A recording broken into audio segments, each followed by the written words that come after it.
Avant de commencer, quelques mots à propos de ce podcast. Ce podcast est possible grâce à ses contributeurs et animateurs, mais aussi aux sociétés qui le sponsorisent. Sérénité qui vous accompagne pour concevoir, industrialiser ou automatiser vos plateformes. Écrivez à contact@serenité.fr. Et Datatask d'Affinitech, la plateforme pour accélérer vos data lakes et data labs. Venez nous voir sur datatask.io.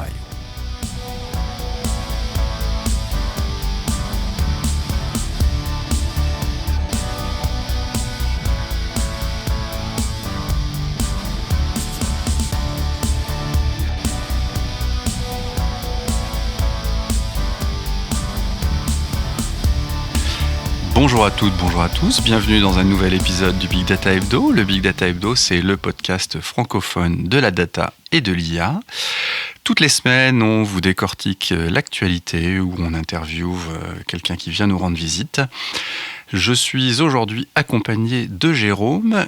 Pour ma part, je suis Vincent Huchling. Je suis l'heureux cofondateur de ce podcast, mais aussi de Affinitech et Datatask, deux sociétés qui aident leurs clients à construire et à animer leur plateforme data. Salut Jérôme, comment vas-tu ? Qui es-tu Jérôme, pour ceux qui ne te connaissent pas ? Bonjour, Jérôme Ménaud, je travaille pour Zinea comme team lead de l'équipe connectivité, donc qui est en responsable de toute la collecte des métadonnées à cataloguer. Oui, parce que Zinea, c'est un catalogue connecté. C'est un data catalogue connecté, ouais. Pour reprendre la baseline. Voilà, et ça va très bien. En sortie de vacances, un peu reposé. Ouais, c'est ça, tu as terminé un petit peu l'année, je vais pas dire dans les cordes, mais un peu en difficulté, et tu aspirais à ces vacances de fin d'année, donc ça t'a fait le plus grand bien. Je peux comprendre ça. Eh bien, on démarre cette année 2024, donc tout d'abord, à toutes et à tous, meilleurs vœux. On vous souhaite plein de sujets passionnants au contact de vos données, de tout ce qui est votre quotidien professionnel, mais aussi plein de petits bonheurs personnels. On va attaquer par une première bonne nouvelle, qui je pense était plutôt une donnée, une chose qui est arrivée en fin d'année dernière, mais dont on n'avait pas parlé dans le précédent épisode. Mais au 1er janvier 2024, les données de Météo France sont passées en accès public.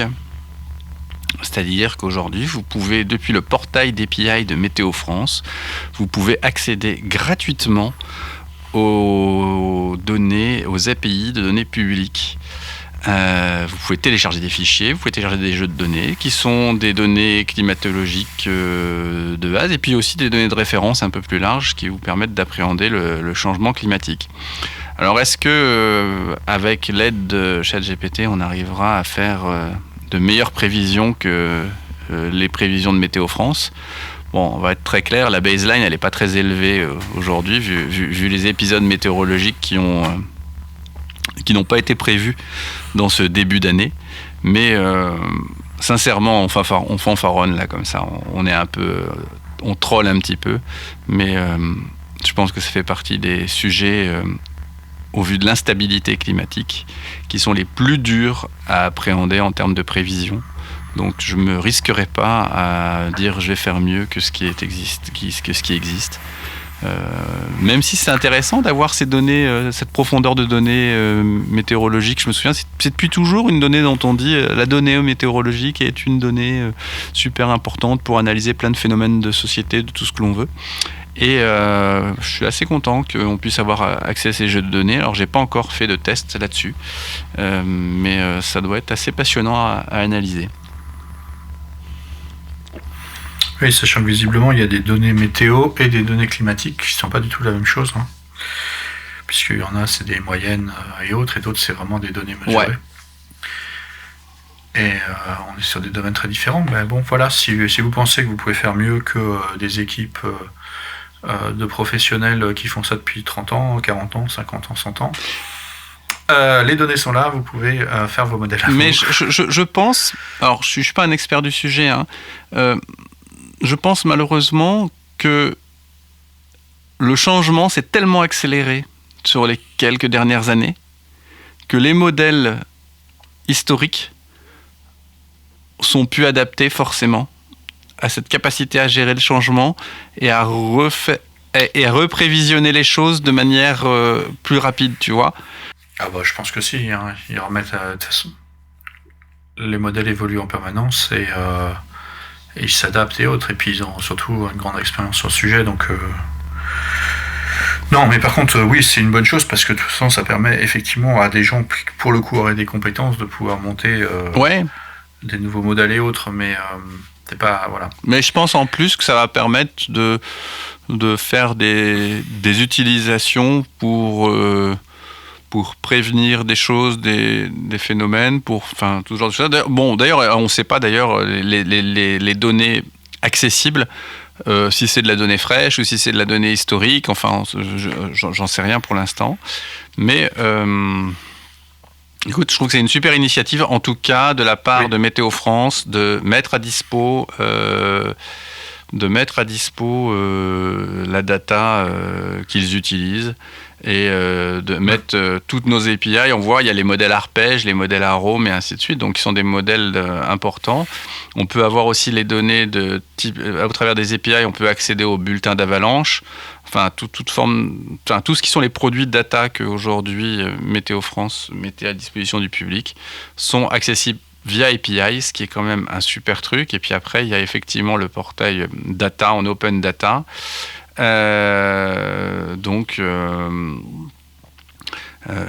les données climatologiques de base qui sont mises à jour visiblement, qualité de métadonnées mise à jour c'est une base horaire, donc c'est quand même assez, je vais juste regarder, qui est mise à jour quotidiennement, donc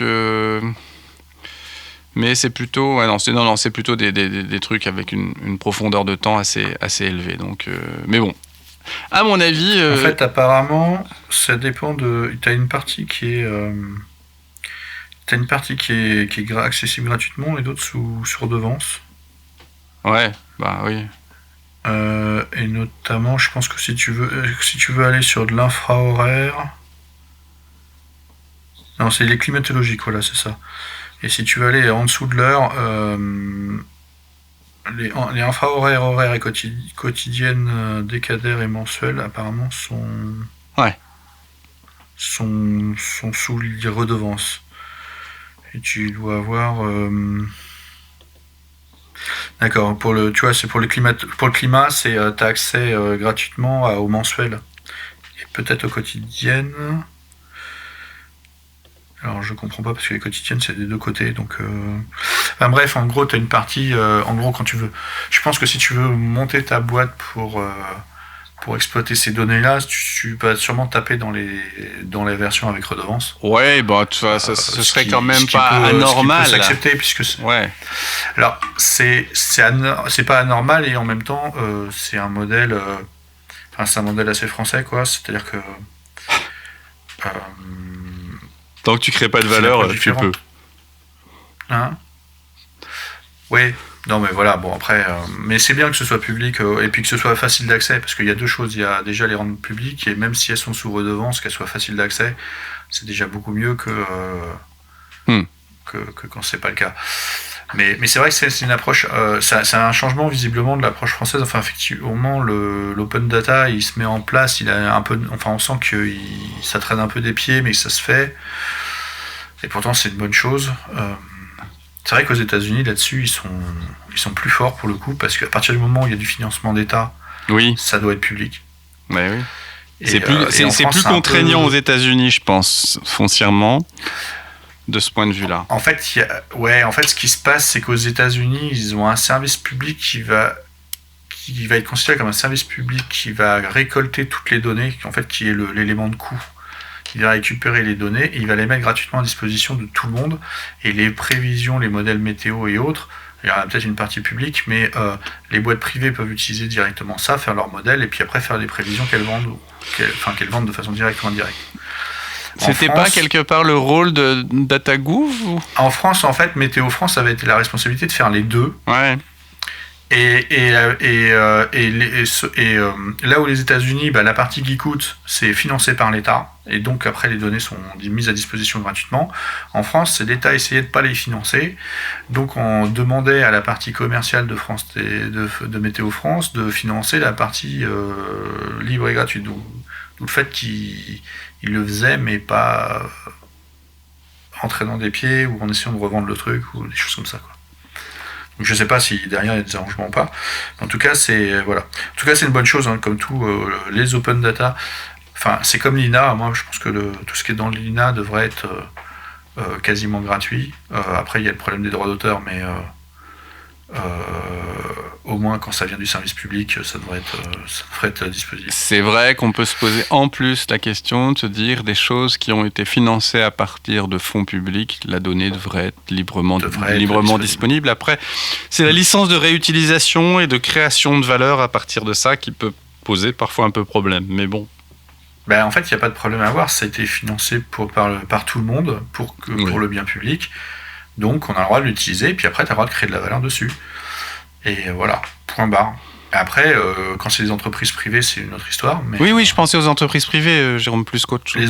Non, mais quand c'est des entreprises privées qui fournissent... tout à fait. Si c'était une entreprise privée qui fournissait ces données brutes, tu peux comprendre qu'il y ait de la ressource puisqu'elle n'est pas financée par l'État. Mais tu vois, dans un monde dans lequel j'ai eu l'occasion d'être, ça peut parfois être un tout petit peu plus complexe. Je pense en plus que Météo France doit être un EPIC, un de ces établissements publics le IC, c'est intérêt collectif. Je sais plus. Ouais, je sais pas. Mais quand par exemple, j'ai été un peu dans le monde du transport ces dernières années. Quand tu as un acteur de transport qui a une délégation de service public, plus qu'une délégation de service public, qui a une concession de service public, par exemple fournir les bus pour telle ville, aujourd'hui il y a obligation de mettre sa donnée à disposition en open data, mais là où le truc devient un peu plus compliqué, c'est que le coût de hosting, c'est qui doit le supporter, quoi. Donc à un moment donné tu te dis mais ouais, ok, d'accord, moi je veux bien mettre ma donnée à disposition. Maintenant, si j'ai des quantités astronomiques de requêtes dessus et que je paye du trafic réseau de manière importante, ou qu'il faut une quantité de serveurs astronomiques pour pouvoir tenir ça pose des vrais problèmes, quoi. Si tu es un opérateur comme la RATP, ça reste dans l'épaisseur du trait. Hein. Ouais. Par rapport à faire tourner un train, enfin je veux dire... Non, mais alors par rapport à faire tourner un train... Ça a des coûts, je suis d'accord, mais... Oui, mais ce qu'il y a de très certain, c'est que le gros problème, c'est quand tu as des marchés comme ça qui sont sur des années et des années et que tu ne l'as pas factorisé au départ de... après, si tu t'es pas... bref. Bref, on pourrait passer beaucoup de temps, je pense, sur cette histoire. On va avancer. Et je ne suis pas certain que ce soit d'un intérêt majeur pour tout le monde. On va passer à la rubrique Database. Et on va commencer par un blog qui nous a été mis dans les show notes par notre ami Pierre Zemb, qui sont une rétrospective de l'année 2023 sur le segment des databases. Alors, je dois avouer que je n'ai pas lu l'article dans le détail pour moi, mais évidemment, on remonte à la surface. Tu vas nous le dire, Jérôme. Alors, je ne vais pas faire tout l'article, mais on va prendre les premiers sujets parce que je trouve que c'est le plus intéressant. Donc déjà, forcément, le premier point, c'était les vecteurs DB parce que c'était le grand truc de l'année. Il n'y a pas vraiment trop de surprises parce qu'ils sont associés au LLM. Donc finalement, on arrive à parler encore de LLM alors qu'on fait de la base de données. Mais par contre, ce que note l'auteur, en fait, c'est qu'il y a une évolution très très rapide des DB classiques. C'est-à-dire que quasiment toutes les bases de données, que ce soit Postgre, Oracle, Cassandra, je sais plus pour MongoDB ou les moteurs de recherche comme Elasticsearch, tous ont apporté leur solution en fait pour couvrir le sujet. Ouais. Et c'est fait sur le cadre d'un an, quoi. Et ils comparaissent par exemple avec la grosse évolution de base de données, enfin le gros nouveau base de données précédente qui était à peu près il y a 10 ans, avec les bases de type JSON documents en fait. ou NoSQL si on veut, et où les bases de données classiques ont évolué, mais ont mis beaucoup plus de temps à vraiment intégrer, ça a mis entre 5 et 10 ans à peu près, pour intégrer JSON notamment dans les bases relationnelles, puis après dans le SQL standard. Maintenant il est dans la norme SQL, mais ça a mis une dizaine d'années pour arriver jusque dans la norme. Et puis c'est un peu moins longtemps, mais quand même un certain temps sur les bases classiques et autres. Alors que là, c'est arrivé quasiment tout de suite. Alors, ce qu'il voit, c'est que alors une des raisons à ça, c'est peut-être que finalement, c'était plus le mode d'accès à la donnée, c'est-à-dire en fait un nouveau type d'index qui était nécessaire, et pas un truc beaucoup plus structurel. Ouais. Et puis en plus, il y a un effet de hype, je pense sur les LLM qui est très très fort. Bon, tout le monde veut en être. En fait, c'est ce qui se passe, c'est que tu as un vrai sujet sur les gens qui disent si on n'a pas entre guillemets une thématique, une sous-thématique de la grande thématique LLM sur laquelle on peut se positionner et être identifié, on parle plus de nous, quoi. Donc voilà, c'est clair. Et puis tu as tous les VC qui mettaient de l'argent sur toutes ces nouvelles bases et autres. Et alors en fait finalement pour lui, ça veut dire qu'en gros les nouvelles bases qui sont créées sur ce modèle-là, en fait elles vont se prendre en concurrence frontale tout de suite les traditionnelles. Et en fait il y voit deux évolutions possibles pour ces bases-là. C'est soit elles se mettent à supporter également de la donnée opérationnelle et finalement elles vont finir par intégrer SQL comme langage de requête, comme l'ont fait un peu les bases NoSQL. Soit elles vont servir de base d'appoint, un peu comme les moteurs de recherche, en fait, où on va faire une indexation particulière. Mais en fait, elles vont peut-être pas avoir ce champ libre qu'ont eu les bases NoSQL pendant un temps, notamment MongoDB, qui leur permet de supporter un nouvel usage qui n'est pas qu'elles sont les seules à gérer, en fait. Ouais. Donc elles vont peut-être avoir un intérêt parce que, donc on verra, soit elles vont s'élargir en fonctionnalité, donc ça va devenir des bases ordinaires, mais avec cet axe-là prioritaire. Soit elles vont être utilisées quand la base traditionnelle ne suffit plus. Et un peu comme un moteur de recherche, que tu vas l'utiliser quand tu as des besoins de recherche que tu ne peux plus gérer par ta base traditionnelle. Mais à ce moment-là, les moteurs de recherche ils vont se positionner un peu pareil. Donc ça va faire des trucs... Ouais. Alors, il souligne dans son article que effectivement le sujet des embeddings, du stockage et du search sur des embeddings est un sujet où le niveau de complexité, le fameux O facteur de quelque chose, il est démentiel et que ça va être et que c'est un vrai challenge à faire.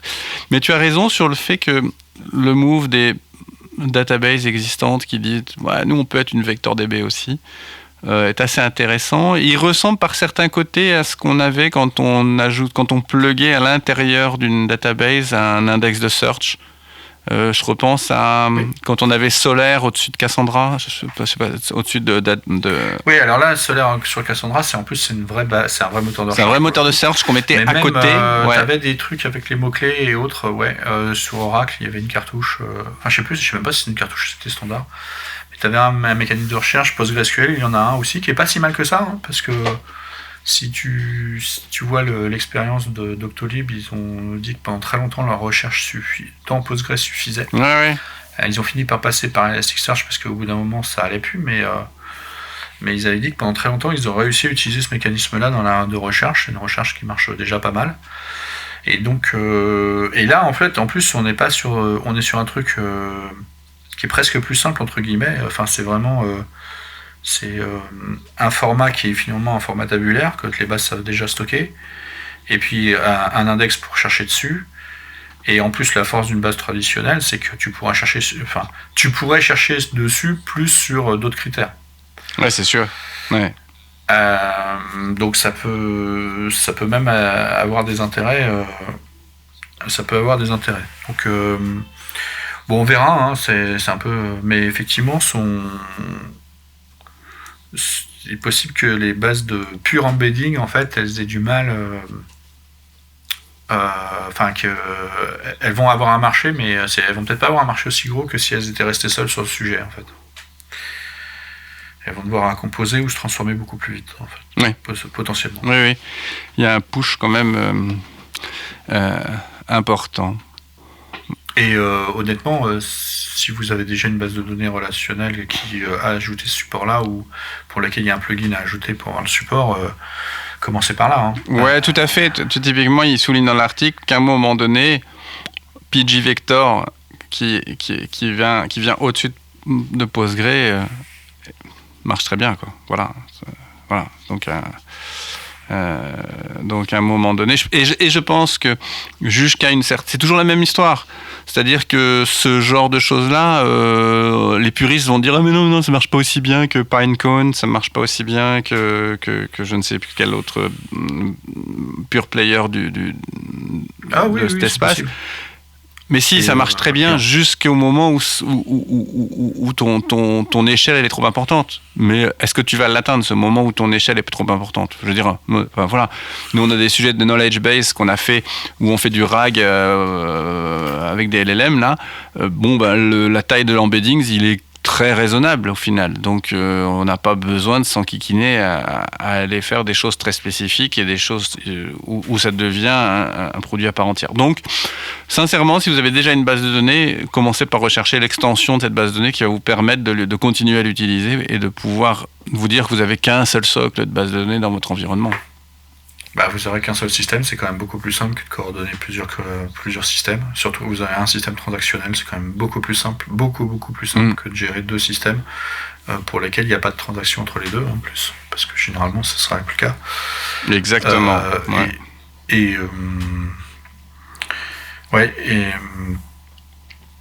Et donc, voilà. Tout ça nous permet d'aller sur la suite de l'article qui mentionne que ce bon vieux SQL est toujours en train d'évoluer malgré ses 50 années. Oui, et il y a une version de la norme qui est sortie l'année dernière. C'est vrai qu'on l'a pas beaucoup couverte. En même temps, c'est vrai que les normes, elles sont en ISO, C'est l'ISO IEC 9075 qui s'appelle plutôt SQL 2023. Et voilà, les normes ISO sont... Enfin, il faut trouver les versions de préprint pour avoir accès, ou alors il faut payer une fortune pour y avoir accès. Mais heureusement, on peut trouver les préprints et autres.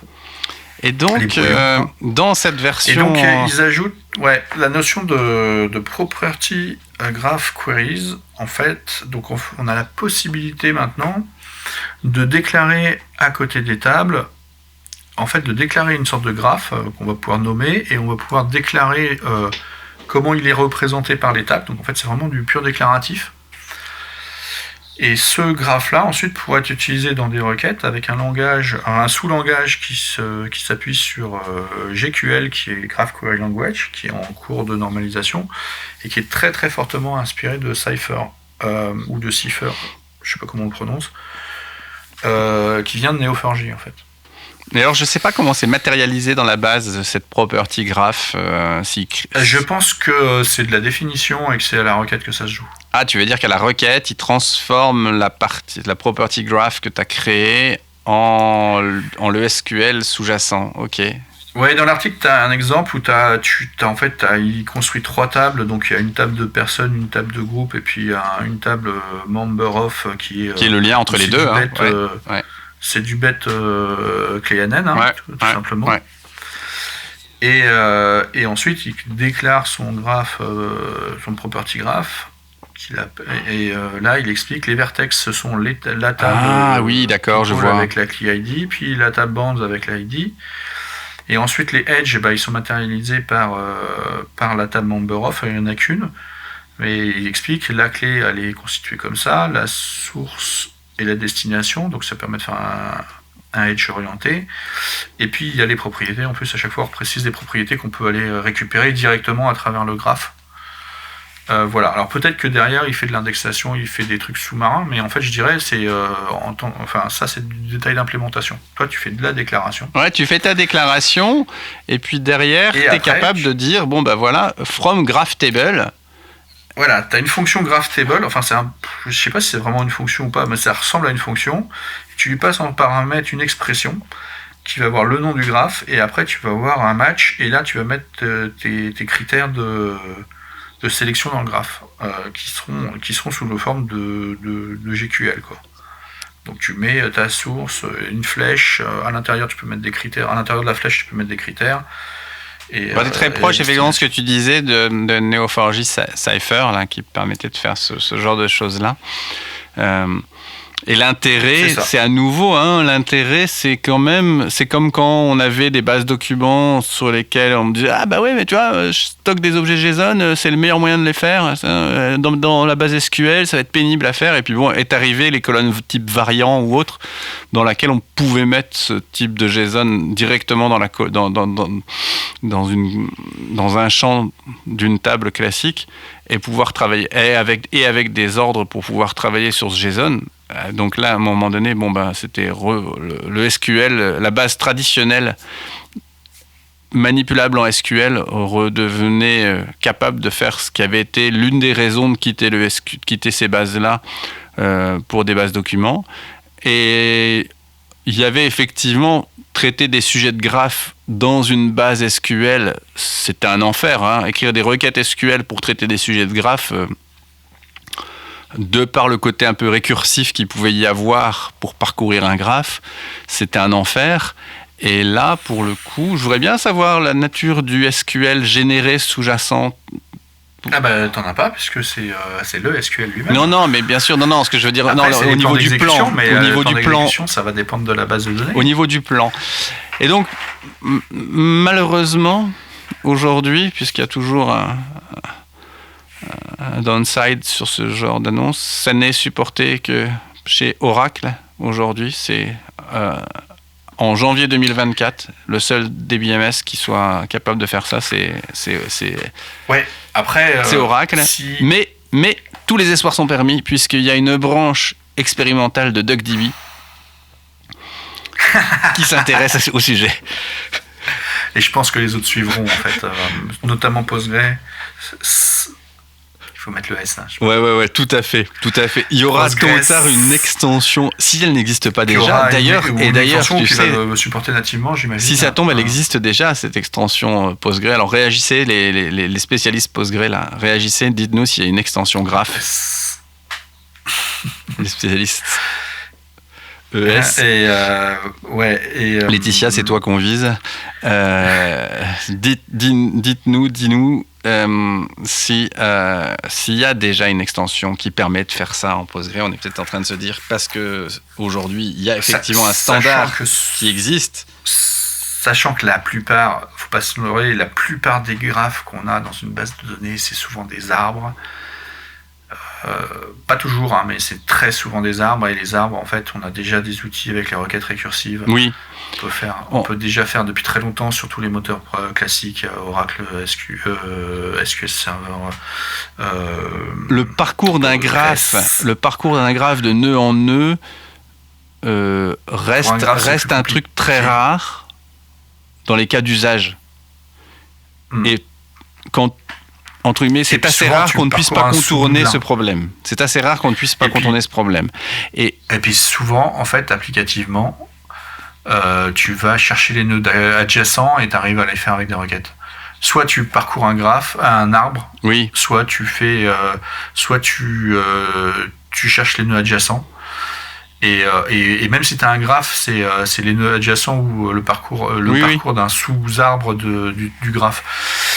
C'est souvent comme ça que ça se fait pour la requête opérationnelle. En fait. Mais il y a plein d'enjeux, par rapport à ça. J'ai fait un peu de NetworkX en Python, j'ai fait un peu de GraphLib en Spark. Les enjeux de taille de dataset et ainsi de suite, quand on commence à parler de graphes, c'est tout autre chose que les enjeux de dataset, donc quand on fait du SQL classique sur de la donnée tabulaire. Et donc, moi, je voudrais bien voir de manière... C'est très beau, cette capacité de graphe de SQL, mais je voudrais bien voir l'impact que ça a sur le moteur SQL pour pouvoir répondre à ça. À un moment donné, il faut bien résoudre le truc, quoi. C'est-à-dire que la complexité de charger le graphe en mémoire pour pouvoir le parcourir et répondre à la requête, il va bien falloir la résoudre d'une manière ou d'une autre. Et donc ça, je voudrais quand même voir la claque que se prend le moteur SQL quand il doit répondre à ce type de requête. Je voudrais bien voir quand même l'étendue des dégâts. Et c'est peut-être là où on va se dire, finalement, ça résout pas tant que ça le problème. Et puis il y a un deuxième sujet, qui est que ton SQL, il peut apporter des features.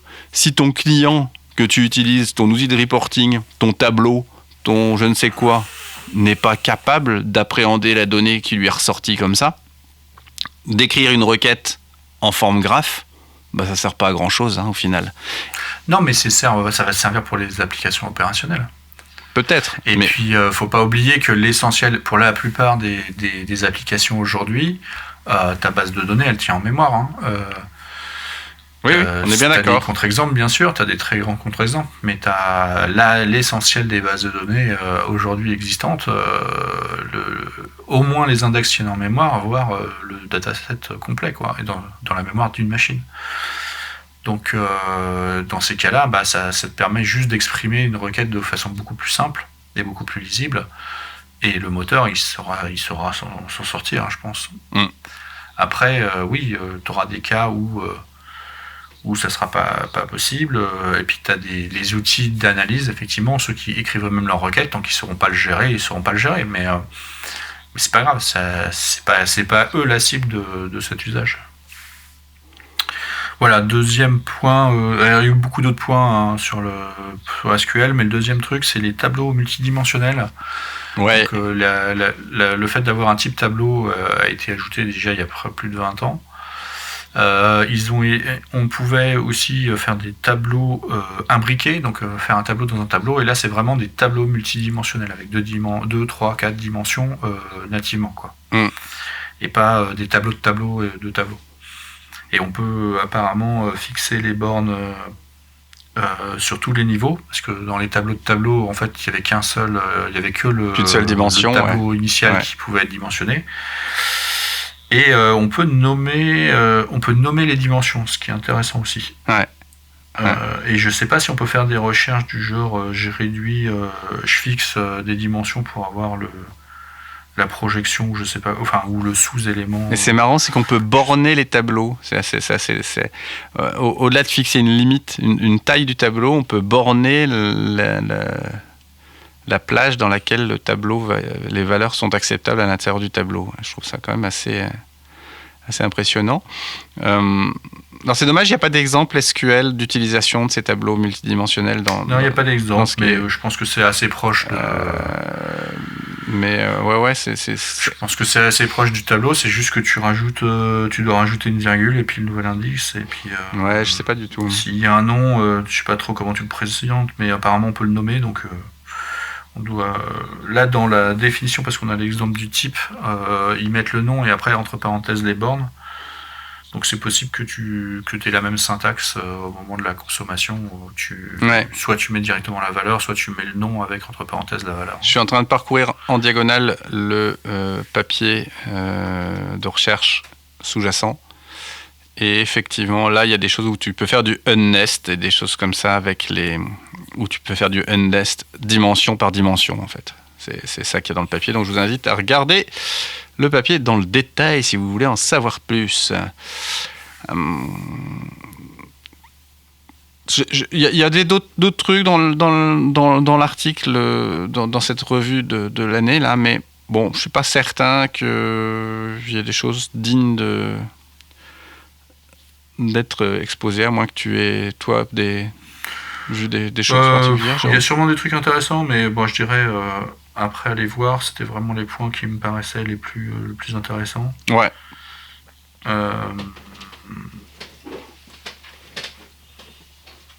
Oui.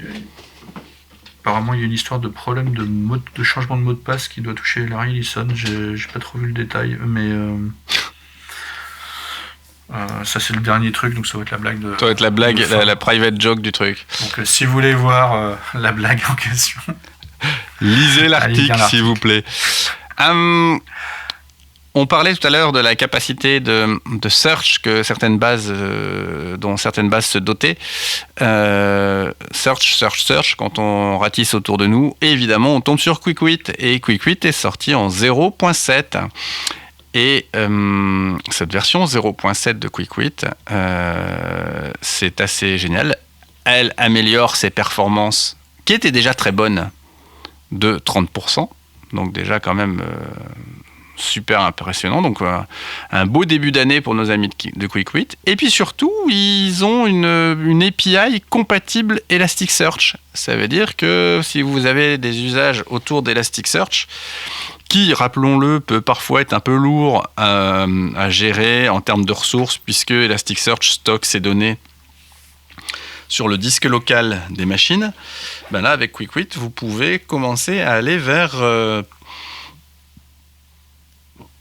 fait d'avoir quelque chose où vous stockez vos données, rappelons-le avec QuickWit, dans du stockage de type Apache, de type S3. Et puis, vous avez des nœuds qui sont autour de ce stockage S3 qui, eux, vont répondre aux requêtes ou faire l'indexation et qui peuvent être commissionnés ou décommissionnés assez facilement. Et donc, là, ça fait un truc assez intéressant en termes de features. Vous allez pouvoir avoir les API underscore bulk, underscore search, underscore msearch, le query DSL, les agrégations pour pouvoir faire des facettes, les agrégations de métriques, tout ce genre de choses-là. Donc, ça veut dire que ça ouvre, en termes d'utilisation de QuickWit, tout un champ qui sont énormément d'applications tierce parties qui avaient été développées au-dessus d'Elasticsearch. Donc, nice move, les gars, bravo. Ouais, oui, bravo. La question que je me pose, parce que jusqu'à présent, QuickWit se présentait un peu comme spécialisé dans tout ce qui est log et métrique. Alors, peut-être pas métrique, mais plutôt vraiment audit trail, ouais. Sur le cas d'usage du log et de l'audit trail. Ouais. Là, il risque d'avoir des gens qui l'utilisent de façon plus opérationnelle, sans dire que les logs et les audit trails, c'est pas de l'opérationnel, mais oui, parce qu'il y a search, je sais pas s'il y a le truc pour le storage. Mais bon, donc la question c'est est-ce qu'ils vont élargir leur cas d'usage ou pas, est-ce que c'est prévu ou pas, peut-être que le moteur s'adaptera moins à ça. Ouais. Mais parce qu'avec une API Elastic, effectivement, ça permettrait de migrer pas mal de choses, donc ça pourrait être intéressant. Donc, ouais, non, mais super, hein, bravo.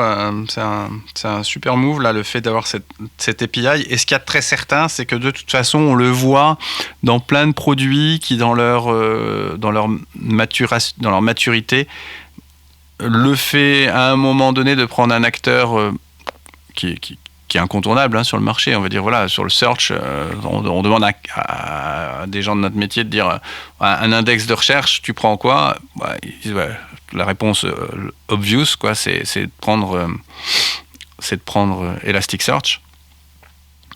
Et donc, pour le coup, là, te dire, t'as l'API qui fait... C'est un peu comme les gens qui, quand ils faisaient une base de données documents, ils mimiquaient l'API MongoDB pour pouvoir être... Il y en a toujours qui le font. Ouais, non, mais c'est ça. Et c'est toujours le cas, évidemment.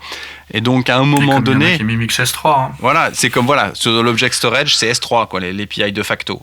Et donc, c'est une super idée de se dire, finalement, on a l'API de facto qui est celle-là, quoi. Donc, ouais, non, c'est super. Super. Et ça va être un facteur d'adoption super intéressant de ce point de vue-là, quoi. Excellent, excellent tout ça. On va... Alors, il y a des canards dans le coin. On va parler de notre canard favori, voilà, notre canard favori. Et c'est assez génial parce que c'est un repo sur lequel peut-être que j'en ai déjà parlé par le passé. C'est ça qui m'inquiète dans ce genre d'histoire. Peut-être que j'en ai parlé par le passé. C'est un truc qui s'appelle Awesome DuckDB et sur lequel on trouve... Et alors, en fait, à chaque fois que j'y retourne, le truc évolue et il y a plein de nouvelles choses qui sont dedans.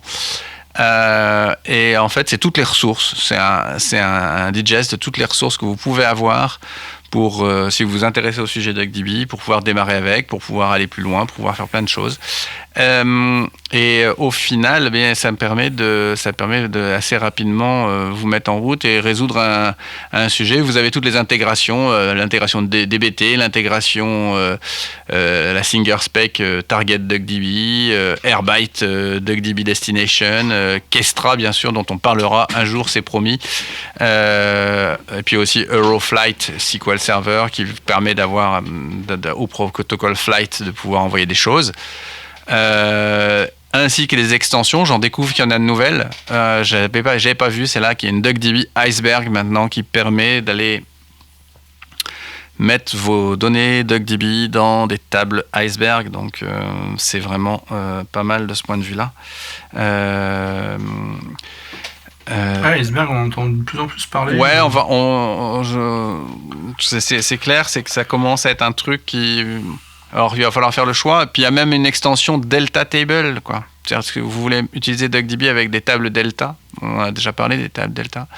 Et donc, non, il y a vraiment des trucs super intéressants dans ce repo. Et moi, ça fait partie des repos que je regarde assez souvent.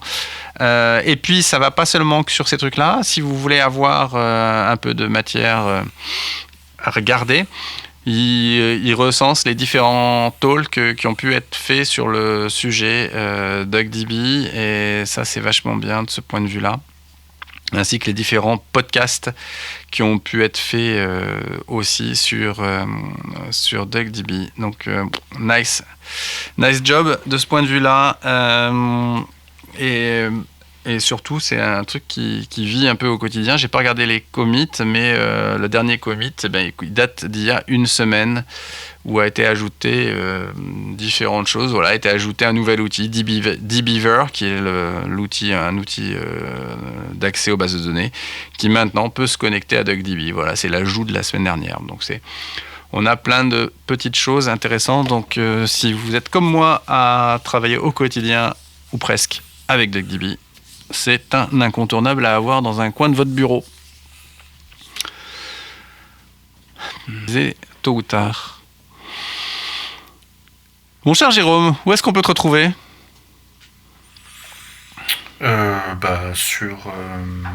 Sur Blue Sky.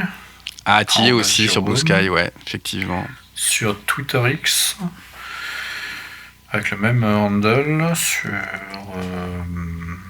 sur Mastodon, avec le même handle. Et Mastodon, c'est framapiaf.org. Et voilà. Excellent.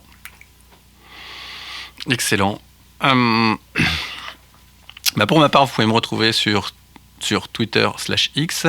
Vous pouvez me trouver sur Blue Sky. Vous pouvez me trouver sur Threads.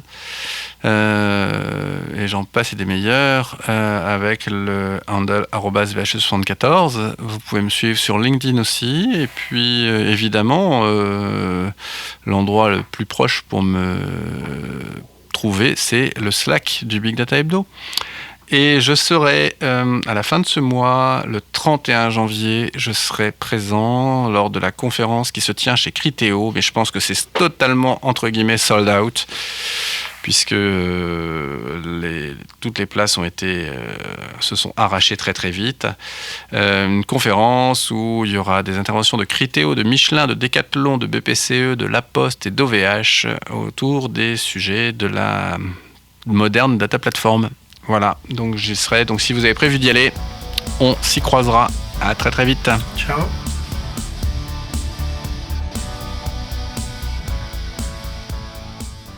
Merci d'avoir écouté ce Big Data Hebdo jusqu'au bout. On vous serait reconnaissant de nous noter sur vos apps de podcast et d'abonner 2 de vos amis.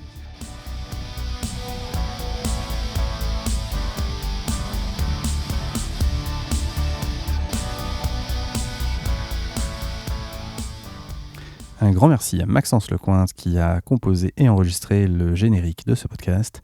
Retrouvez-le sur le Slack. À très vite.